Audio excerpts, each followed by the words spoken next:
Қайырлы күн, құрметті бизнес әріптестер, құрметті көрермендер. Бүгін біздің команда міне Ғалия ханым. Енді Ғалия ханымға бір-екі сұрақ қояйын деймін. Ғалия ханым, сіз осы Тянь-Ши компаниясына не үшін келдіңіз? Қайырлы күн, бизнес әріптестер. Мен осы Тянь-Ши компаниясына ең бірінші денсаулық іздеп келдім. Мен өзім 40 жыл медицина саласында істесем де, пенсияға шыққан кезде бүкіл диагноз менде болды, ауру болып шықтым. Дәрі ішетінмін, көп кәдімгі аптечный дәрілерді.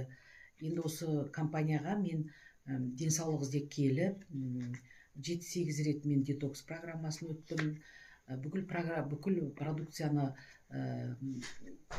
іштім өзім. Соның несінен мен жақсы денсаулық алдым. Басында келгенде мен бұнда ақша бар екен, бұл компанияда ақша жасау керек екен туралы мен ойымда болған жоқ. Менің барлық ойым денсаулық алу болды. Сол денсаулықты алғаннан кейін қарасам, бәрі ақша жасайды екен бұнда компанияда.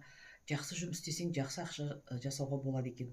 Содан кейін мен денсаулық алғаннан кейін бұл компанияның бір жағы денсаулық, бір жағы байлық екен. Енді бүгінгі күні мен қазір 7 жұлдыз әріптесімін, осының серіктесімін.